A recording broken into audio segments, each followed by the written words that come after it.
Herkese merhaba, ben Zeynep. Hobisever YouTube kanalıma hoş geldiniz. Bugün sizlere yeni başlayan arkadaşlarımızın bile rahatlıkla yapabileceği kolaylıkta dikdörtgen etol şal ya da fular olarak ya da boyunluk, baktüs şal olarak yapabileceğiniz bir model anlatacağım. Bunu atkı olarak da kullanabilirsiniz arkadaşlar. Ben o şekilde hazırladım. Nasıl yapmamız gerektiğinin tüm detaylarını da sizlere detaylarıyla anlatacağım. Öncelikle ipim hakkında bilgi vererek başlamak istiyorum. Ben 200 gramlık bir ip üzerinde çalışma yaptım ve artan ipim bu arkadaşlar. Tahmini 150 gram civarında bir ip kullandım. Çok fazla ip gerektirmeyen kolay bir model. Hemen tığ numaramı da göstermek istiyorum. 3 milim. Tabi sizler bunu daha geniş yapmak isterseniz ip miktarınız artacaktır. Ben hemen şöyle detayımı vererek başlamak istiyorum. Buradaki ölçüm 25 santim olana kadar yaptım ben arkadaşlar. Uzunluğum ise 2 metre. Burada daha fazla geniş yaparak bir etol yapmak isterseniz nasıl artırmanız ve nasıl bir yön ilerlemeniz gerektiğini videomun içinde size anlatacağım. Sırası geldikçe bütün aşamalarını göstereceğim. Nasıl başladık hemen o şekilde ilerleyelim. Üçgenimizin uç kısmından başlıyoruz. Sonrasında buradaki kesme işlemlerini yaparak dilimlerimizi ilerletiyoruz. Bu kadar arkadaşlar, çok kolay file yöntemiyle yapılan bir çalışma. Şimdi dilerseniz hemen model anlatımına başlayalım. Evet, bismillah diyelim ve başlayalım. Ben görebilmeniz adına daha rahat göreceğinizi düşündüğüm için koton ve tek renk bir iple yapıyorum. Şimdi başlayalım.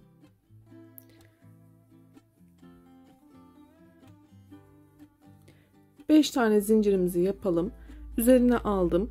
İlk zincirimin içerisine batarak ikili trabzan yapıyorum.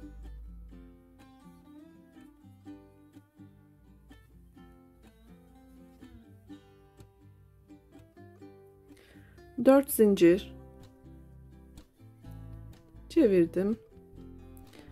Üzerine aldım. Şimdi ilk trabzanımın dibine, şu kısma bir tane daha ikili trabzan yapıyorum.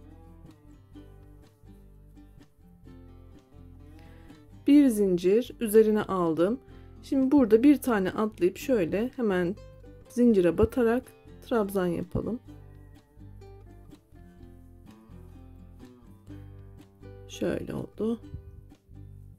3 zincir döndürdüm. Üzerine alıyorum ve trabzanın tepesine batarak ikili trabzan.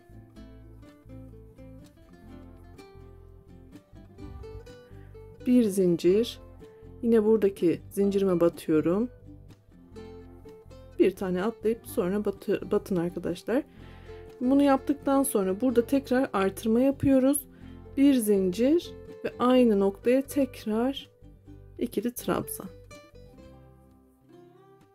Artırmamız hep bu kenarda olacak.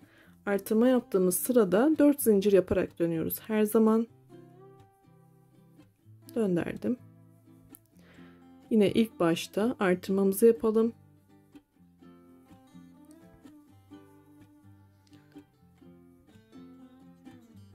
Şimdi bir zincir yaparak sona kadar trabzanlarımızı yaparak aşağı ilerleyelim.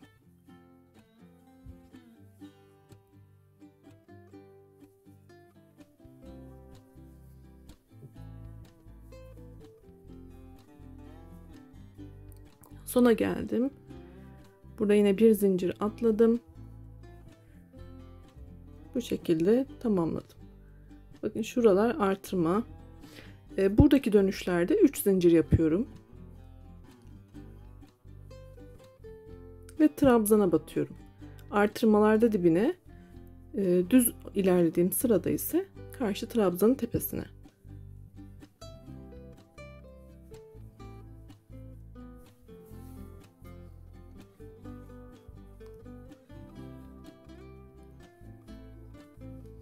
Sona kadar bu şekilde ilerliyorum. Bakın burada zincirim var. Ona da batıyorum. Bir trabzan, daha bir kutucuk yaptım. Yine burada artırma yapalım. Bir zincir, aynı yere tekrar batarak artırmamızı yapıyoruz. Burada karıştırmamanız için artırma yaptığım kenarlara bir tane işaret yapacağım. Sizler de dilerseniz bu şekilde işaret yapabilirsiniz. Bakın bunlar artırma köşelerim. Buraya bir işaret yapacağım. Sadece burada artırma yapıyorum. Burası düz bir şekilde ilerliyor. Şöyle yakından göstereyim. Burası düz ilerliyor. Burada artırma yapıyoruz. Devam edelim.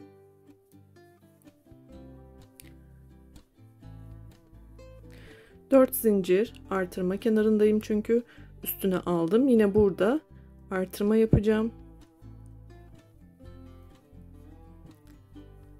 Şimdi bir zincirle aşağı kadar ilerliyorum.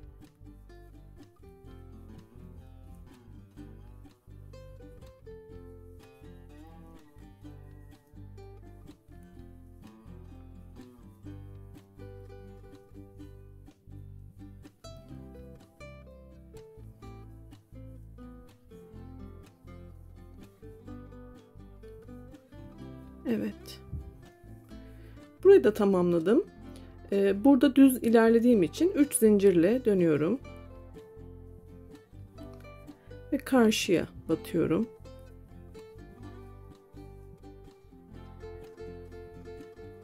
Yukarı kadar devam edelim. Bir zincir, bir trabzan şeklinde.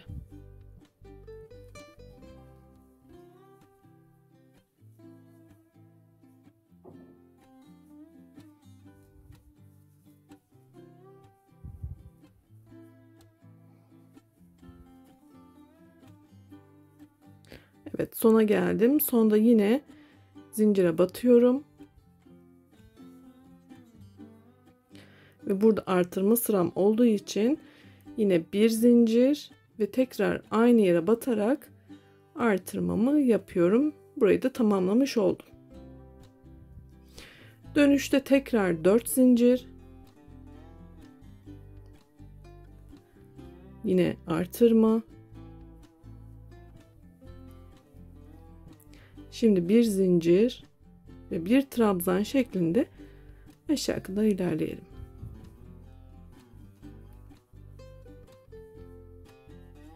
Oldukça kolay. Bunu ben küçük bir parça olarak anlatacağım size. O yüzden birazcık daha büyütüp bu eksiltme sıralarını nasıl yaptığımı da göstereceğim. Sizler buradaki artırmayı dilediğiniz kadar devam edebilirsiniz.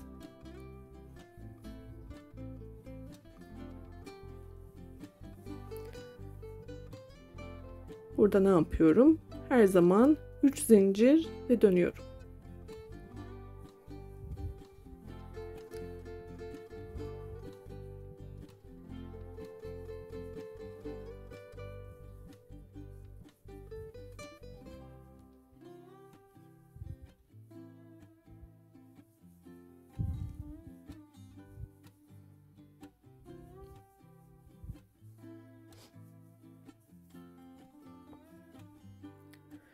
Burayı da tamamlayıp ben kamera arkasında büyüteyim arkadaşlar.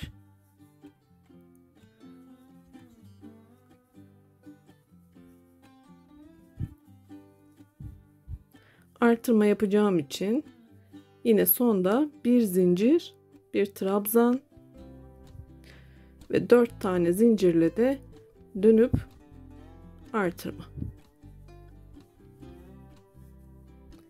Evet, ben bunu biraz daha büyütüp diğer aşamanın nasıl olduğunu da göstermek üzere hazırlayıp geliyorum.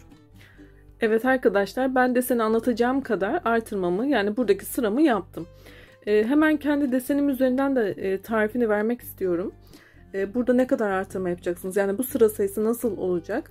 Ben yani yapmış olduğum ölçülerde bu sıraları 34 tane kutucuk olacak şekilde bu şekilde devam ettirdim. Fakat bunun daha genişini yapmak istiyorsanız sizler nasıl devam edeceksiniz? Hemen model üstünden anlatmaya devam edip sonra bu azaltmaları yapalım. Şöyle hemen modelimin üstünden anlatacağım arkadaşlar. Bakın buraya kadar artırmamı yaptım. Burası benim son kenarım. Yani şu boyum. Bunu istediğim kadar devam edebilirim ve büyütebilirim. Benim yapmış olduğum 34 tane kutunun yapımında şuradaki boyu elde ettim. O da nedir? Hemen ölçüyorum. Bakın 25 santim oldu. Eğer burasının daha geniş olmasını istiyorsanız buradaki kutucuk sayısını devam ettirip daha sonra azaltmaya başlamalısınız ki burası artsın. Yani şu kısmı daha geniş isteyenler burayı daha fazla devam ettirecekler. Benim burada bitirdiğim sırada bitirmeyip devam edip artırıp daha sonra buradaki ölçülerine karar verdikten sonra şöyle, örneğin şuraya kadar istiyorsanız biraz daha devam etmeniz gerekiyor. Omuz şalı olarak yapan arkadaşlarım daha sonra kesme işlemine devam edecekler. Artırma mantığımız ve buradaki ölçüyü genişletme mantığımız budur. Şimdi dilerseniz buradaki dilimleri nasıl yaptığımla devam edelim. Şimdi aşağı doğru inerek dilimleri yapmaya başlayalım arkadaşlar. Burada 1, 2, 3, 4 tane kutucuk kalana kadar aşağı yönünde ilerleyeceğiz. Hemen başlayalım. Yine burada artırma sıramdayım. O yüzden 4 zincir ve çevirdim. Artırmayla başlıyorum. Artırmayı hep yapıyoruz. Bir zincir aşağı doğru bir trabzan şeklinde ilerleyelim.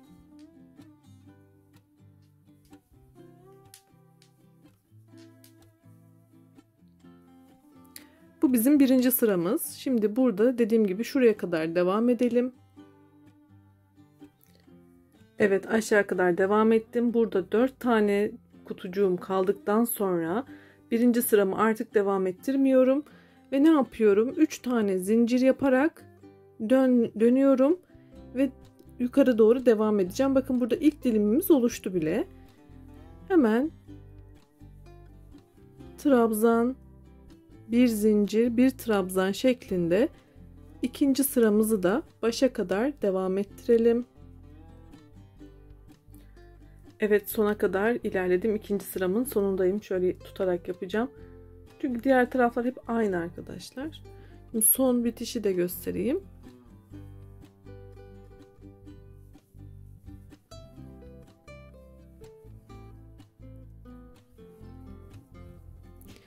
Sona kadar geldim. Burası benim yine artırma sıram olduğu için burada muhakkak artırmamızı yapıyoruz. İkinci sıramız bitti. Şimdi üçüncü sıramıza başlayalım. Yine 4 zincir, artırma. Şimdi bir zincir, bir trabzan şeklinde aşağı kadar ilerleyelim.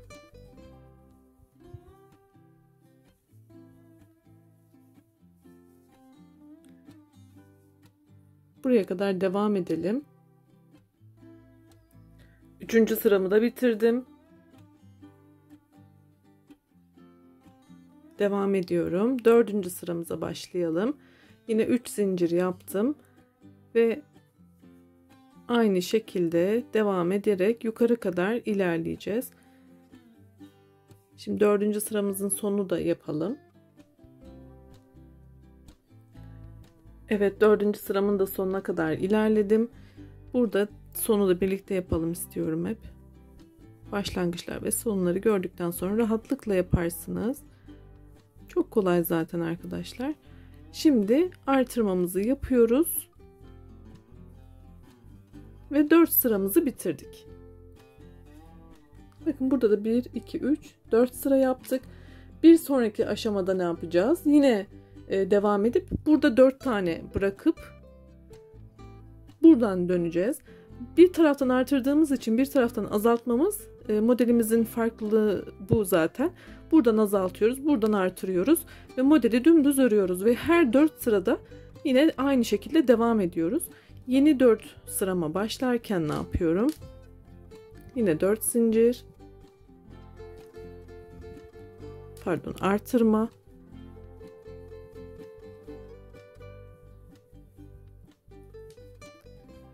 Ve bu şekilde bir zincir, bir trabzan devam edelim. Ben bir sıra daha öreyim, size yine göstereyim. Aynı şekilde. Şimdi ben buraya kadar yapıp tekrar geliyorum. Evet, ben diğer dörtlü grubu da nasıl yapmanız gerektiğini göstermek adına küçük ikili kenarımı hazırladım. Burada 4 tane kalacak şekilde yaptıktan sonra yukarıya doğru devam ediyorum. Hep üstte artırma, altta da bu şekilde düz bir şekilde devam ediyoruz. Bunu istediğimiz kadar devam edeceğiz. Şimdi bitirme sırasında nasıl yapacağınızı da göstermek istiyorum. Aslında hiçbir farklılık yok ama yine kafalarda soru işareti kalsın istemiyorum. Bu şekilde istediğim kadar yaparak dilimlerimi devam ettiriyorum. Bakın sona kadar geldim. Bu sonda da yine son dilimimi yaptım ve bitirdim. Hiçbir farklılık yok arkadaşlar. Son 4. sıramı da bitirdikten sonra artık şalım, atkım tamamlanmış demektir. Ben hafif de bir ütü yaptım. Üstüne bir bez koyup buhar ütüsü yaptım arkadaşlar ipime göre. Yoksa çok kıvrılabiliyor ucu. Sizler de ütüleyebilirsiniz. Bir de püskül uygulaması yaptım. Püskül yapımını da videomun sonuna kart olarak ekliyorum. İzleyerek sizler de püskül yapabilirsiniz. Beni izlediğiniz için çok teşekkür ediyorum. YouTube kanalıma ücretsiz bir şekilde abone olabilir, bana destek olabilirsiniz. Sağlıkla kalın, hoşça kalın, iyi günlerde kullanın inşallah.